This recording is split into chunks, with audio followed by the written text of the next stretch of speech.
เป็นดอกไม้ป่าดูไร้คุณค่าราคาไม่มีหลงเข้ามาแสงหมู่ดอกไม้เมืองกรุงหลากสีใครก็ไม่ใยดีไม่มีสิทธิ์ขึ้นแจกันไม่หอมยวนเย้าไม่สวยเลิศเลอใครหรือจะเห่อพร่ำเพ้อ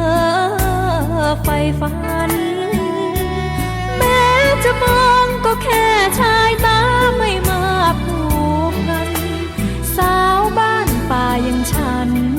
ใครกันหรือจะไม่ปองใช่สิสาวกรุงเขาแต่งเขาสร้างอันนั้นก็ตามอันนี้ก็ซ้ำให้หน้ามองพ่อเครื่องสำอางฉันมีแค่ดินสอพองสาวบ้านนามองมองไม่มีสี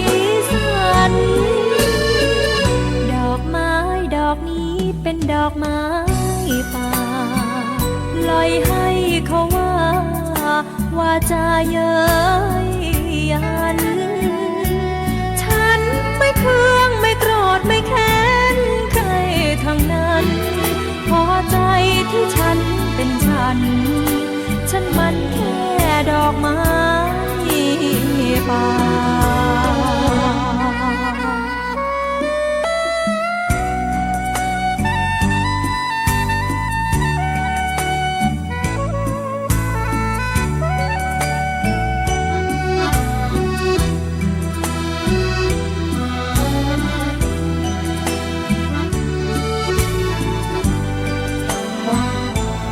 จะเรียนจบมาเป็นครูที่นี่ให้ได้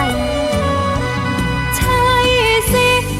สาวกรุงเขาแต่งเขาสร้างอันนั้นก็ตามอันนี้ก็ซ้ำให้หน้ามองพ่อเครื่องสำอาง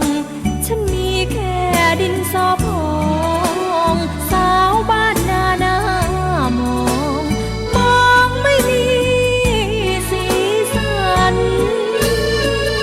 ดอกไม้ดอกนี้เป็นดอกไม้ป่าปล่อยให้เขาว่าจะเย้ยยันฉันไม่เคืองไม่โกรธไม่แค้นใครทั้งนั้นพอใจที่ฉันเป็นฉันมันแค่ดอกไม้ป่า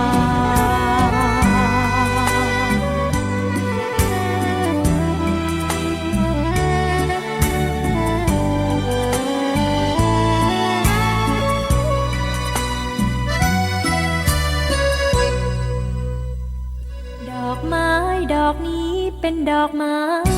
ป่าดูไร้คุณค่าราคาไม่